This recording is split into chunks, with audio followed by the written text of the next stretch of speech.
Es war ein kalter Wintertag, der See im Wald hinter einem kleinen Familienhaus war mit einer dünnen Eisschicht bedeckt.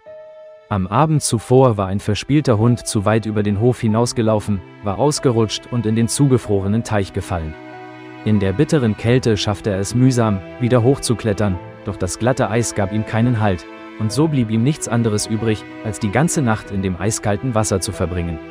Am nächsten Morgen bemerkte die Familie, dass der Hund nicht wie gewöhnlich im Haus war.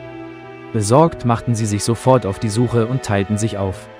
Schon bald waren alle geschockt, als sie den Hund sahen, der zusammengerollt auf dem Eis lag, mit nassem Fell und ununterbrochen zitterte. Als der Hund seinen Besitzer sah, leuchteten seine Augen tränenreich, als wollte er weinen, doch sein Maul war so erstarrt, dass er keinen Laut von sich geben konnte. Das Tier war erschöpft, seine Beine waren taub und bewegungsunfähig.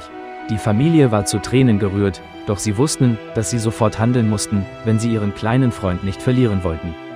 Die Frau wollte hinuntersteigen, um ihn hochzuheben, doch sobald sie das Eis betrat, knackte es und Risse breiteten sich aus. Das Mädchen geriet in Panik und wich zurück, ohne weiter vorzudringen.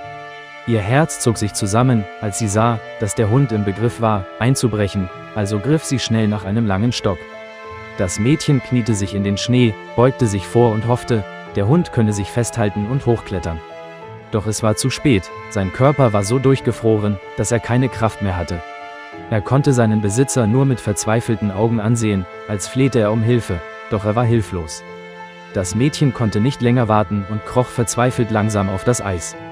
Der Mann hielt sie fest an der Hand, um das Gleichgewicht zu halten und zu verhindern, dass sie ins Wasser rutschte. Das Mädchen zitterte und streckte erneut die Hand aus, um nach dem Hund zu greifen.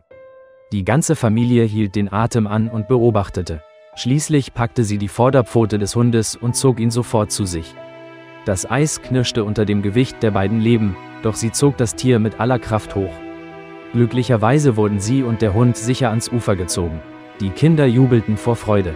Das Mädchen umarmte den Hund sofort, wickelte ihn fest in ein Handtuch, um ihn zu wärmen, und rieb ununterbrochen seinen Körper, um die Durchblutung zu fördern. Trotz der schrecklichen Nacht hatten die Liebe und der Zusammenhalt der Familie ein kleines Leben gerettet. Liebe Freunde, wenn euch das Video gefallen hat, setzt ein Like und abonniert den Kanal.